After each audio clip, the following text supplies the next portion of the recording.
Welcome to Bus Speakers. I'm Kush, And I'm Alex.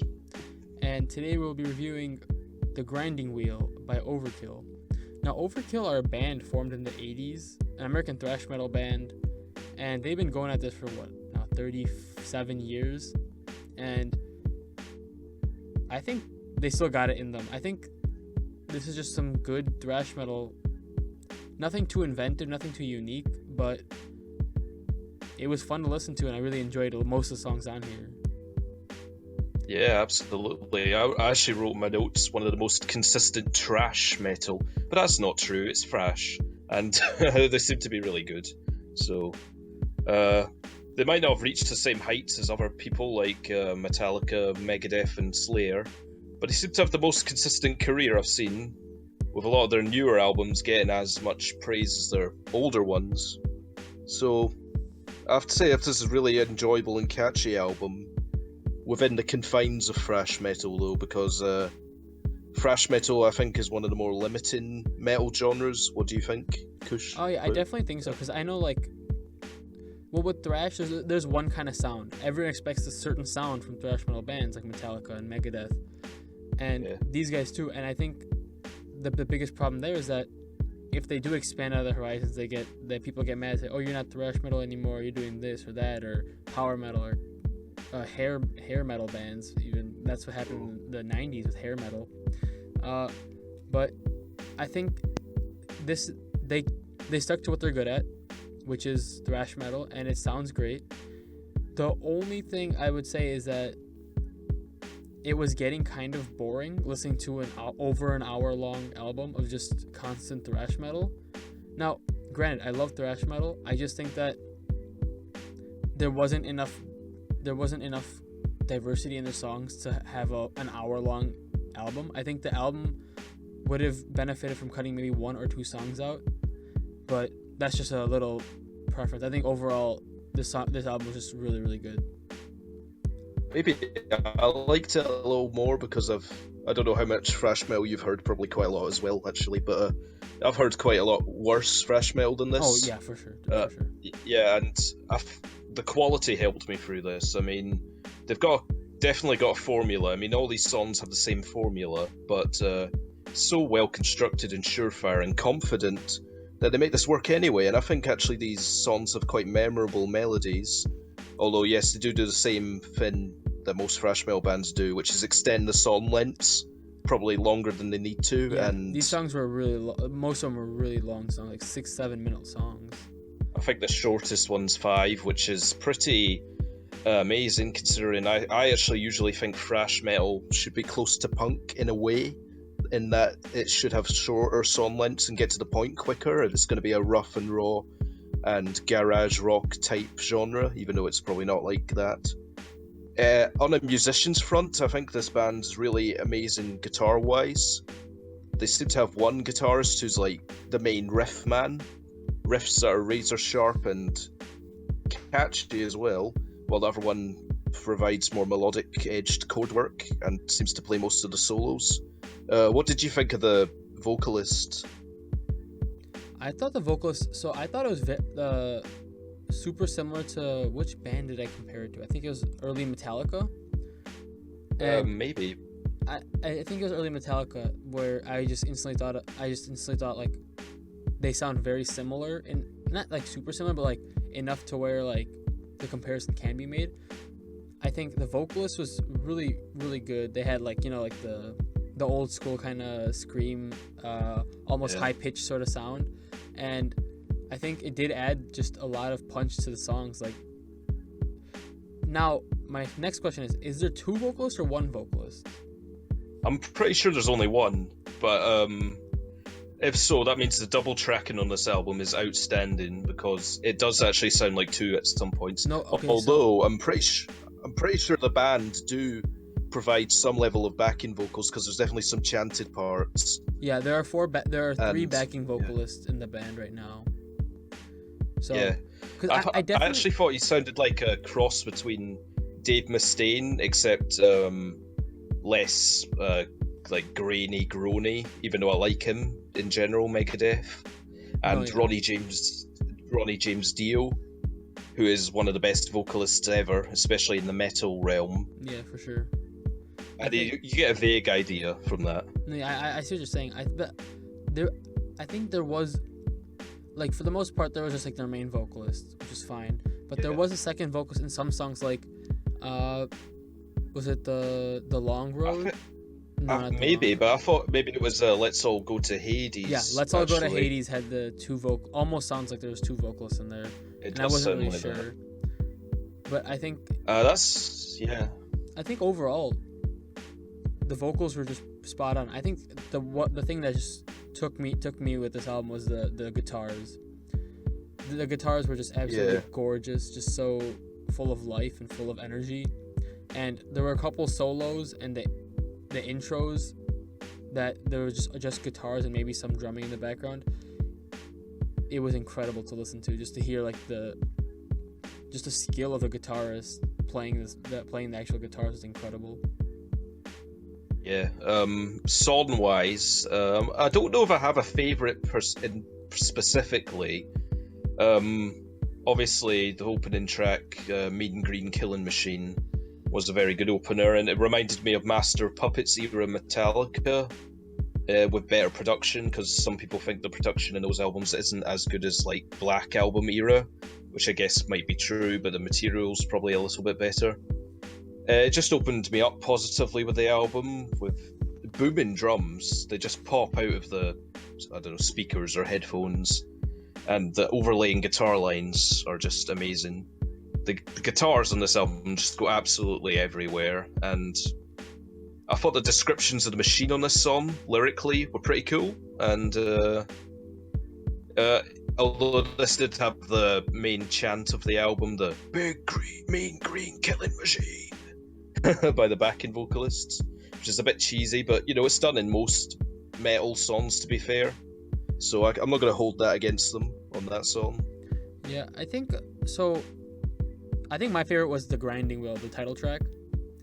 The last song. Was it the last song? Oh, second last. Second last song, yeah. I thought that would have been. It was a bonus track. Was it a bonus track? I don't know, but I thought the Grinding. No, the Emerald was. Yeah, because the Grinding Wheel was my favorite song. I thought it started off with like pretty much like a similar thrash vibe, but it had like this orchestral, almost like theater vibe that you'd hear like in some sort of theater. And then the vocals are completely different. They're not aggressive in this song. They're like more, what do you call it? Just more toned down, not as aggressive. And this song had two vocalists. I'm sure of it at this point. And really, because there's no way he sounded so different switching from line to line. I don't know, maybe, but I'm maybe there are really talented vocalists out there who can do that, even though it's really, really tiring. And yes, on that song they do have an orchestra, you know, to give it a cool, cathartic, climatic ending. Yeah. I think I would have preferred another ripping guitar solo actually to end the album, because they didn't actually have one in this song, I noticed, or at least not towards the end. I think they just had the best part about this song was the choir vocals in the back with the chimes. Like the haunting sort of feel, which normally isn't thrash metal. It's almost like a black metal-esque thing. Well, I wouldn't say just black metal, but like maybe symphonic metal sort of thing. Thrash pieces normally don't do that kind of stuff, but I think they did it, and it gave a new layer in this just pile of metal that was going down my throat at this time. Yeah, another song I really liked was Shine On. I actually, you know, smiled, because it is very cheesy and cliched lyrically, but it's all done in good fun, and I don't mind. And it's good, you know, it's got very typical lyrics about wanting to dance in a fire and getting off on it, weirdly. But this must be something the fans are accustomed to, because their first album is actually called Feel the Fire, so maybe it's a recurring theme, or maybe metal bands just always have kind of graphic imagery, I guess, making fun of stuff that should really be kind of offensive in a way, but not really. Metal has those very, like, it's similar to rap music, that most mainstream bands have the typical 5 to 6 different things they cover in every album. Like killing people and death and violence and shit. Like, you know, they had that kind of stuff. And women as well. Yeah. And I feel like they stick to that on some of these albums and some of these songs, but some of the other songs like Red, White, and Blue, where I actually read the lyrics because I was thinking like, oh, maybe they're gonna be like, because normally like metal bands tend to be more conservative and like. But is this like a patriotic song or something? Maybe. Well, no, it was. That's what I thought it'd be a patriotic song, but they're actually just talking about how un-American America has gotten. So actually, the complete opposite of whatever I was thinking that they were gonna talk about. So I was like, wow, that's a different tone and a different content that I just don't hear from metal bands that much.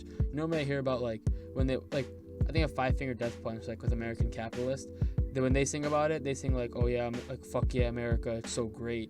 But you know, I think taking these different routes and doing these different things really make them stand out compared to other thrash bands. Well, yeah, I like them as well because they have a lot of songs just talking about weird journeys. I feel like I don't even know what Hades is. I mean, is it the god from ancient Greece? Hades. I mean, how could you go to a god? Unless there's some place called it. The song after that, Come Heavy. This reminded me so much of Ozzy Osbourne. He sounded, and I don't mean in Black Sabbath, I mean solo 80s, which is still kind of fun, but specifically that era. You know, he even has road lyrics like, you took the higher road, I took the psychopath, which reminds me a lot of Ozzy's signature solo song, Crazy Train, which has a lot of lyrics like that.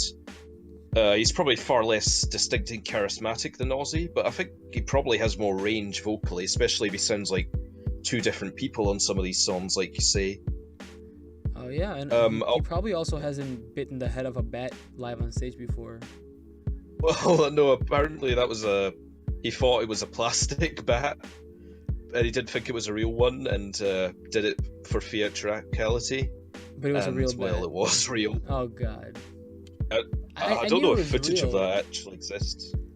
I mean, I think that just the story of him actually doing it on purpose is more badass than him accidentally biting the head off a bat. Yeah. Well, yeah, probably afterwards he wanted people to think it was real. But, you know, obviously he'd get all those environmental protection people saying you can't do that, Ozzy. What else? There was some other songs I wanted to talk about quickly. The last song, Emerald, which is a bonus track. I don't get what it is with bonus tracks always being a cover, because I think Sepultura's was a cover as well. Well, Sepultura had the Power Rangers thing, wasn't it? Yeah. I'm pretty sure that was a cover, whatever that Ultra Mega 7 rubbish was. That was so bad. This is a cover of Thin Lizzy's Emerald, and it's not as emotionally desperate and disparaging as that song is about a war-torn country being ripped apart by fighting men and such, but I think this is pretty good cover-wise, because that's just a normal kind of, I'm not going to say normal rock, but it comes close to that in a way, Thin Lizzy. Probably more like hard rock, actually, and I think this is a really good cover because it's done in a different style. And he's got much different vocals from Phil Lynott had. I definitely think it's a good cover. I just don't like. I listened to it going into it thinking that was the actual closing track, but it's not. Right. I think the Grinding was a substantially better closing track, but since Emerald's just a bonus, I think it was a good addition. Not necessary for sure. I think there's nothing too unique about it or anything that added to the album, but it definitely didn't take anything away from the album, so it was just another fun song to listen to. Yeah, I wish Spotify sometimes would label that, make it clear which songs are bonus tracks, because that's not our first time being confused by that. I did write some of these songs have quite long intros. Yeah, the longer one had a 2-minute instrumental. And they don't even relate really to the song at all. I mean, they're good, they're well played, I like them, they definitely open the song competently, but they never actually return melodically into the song usually. Most of the time they're just a cool showcase for the band. One of them has a drummer, Come Heavy actually, the Ozzy Osbourne type song, is the first that uses drums to open. Some of them are vocal, some of them are guitar heavy. and the one on the wheel's pretty cool as well. So yeah, even though that has a lyric that's "There goes Mister Kiss My Ass with everything he steals." What? I mean, here's the thing I was thinking. If I was going to say this to Cam, because he was saying in the Brantley Gilbert review that if you're used to bad lyrics like that, and you do get lyrics like that in metal, you get more used to them and you don't mind them. And maybe because I've heard so much worse in metal, especially from new metal and a lot of 90s metal, and even like hair metal, I don't mind stuff like that. So maybe that's how he could forgive Brantley Gilbert, while I found that really, really embarrassing, I think. Yeah, I think Come Heavy is my least favorite song on the album. I just thought like it was odd. The vocals didn't really flow well with the actual instrumentation. But yeah, I think probably because it sounded like Ozzy Osbourne. I think the rest of the album was just a fun metal, just something I really wanted to headbang to. I think a lot of these would be fantastic concert songs. So yeah, I've actually never headbanged to any metal, despite the amount I've listened to. I don't know why. I've just never been compelled to do it. It definitely hurts. It hurts. Oh, have you done it? Yeah. I've been to a lot of metal concerts, and it definitely does hurt. Oh, well, it's probably a good hurt where you really get into the violent themes of the music. Yeah. For sure. What would you rate this it is I'm gonna definitely give it a 8 out of 10, which is pretty high, but consider I didn't have any specific highlights. But as far as metal goes, this is as good as I can hope for, especially from a band that's been around for 35 years, around about that time. It definitely makes me want to hear the rest of their discography, and I'm just really impressed that they've still got it after all that time. So yeah, 8 out of 10. Great album. Yeah, so I'm gonna give it a 7.5. I think a really, really good album. Just some minor things that I would have to talk about. The song "Come Heavy" I didn't like, and right. I think there's just some really minor things that maybe just the vocalist at times was a little bit high pitched for me. But I think overall every song on here had something going for it, and just the instrumentation just carried this all the way through, and it made it just go by much faster than the hour album length it was. Even though it was still probably a bit too long. Yeah, for sure, I'd say that. Well, thanks for tuning into Busted Speakers. If you enjoyed the video, make sure you like and subscribe in the comment, like and subscribe. If you want, you will get it one day, Kush. I will. Let us know how you feel about this album in the comments below, and check us out on social media.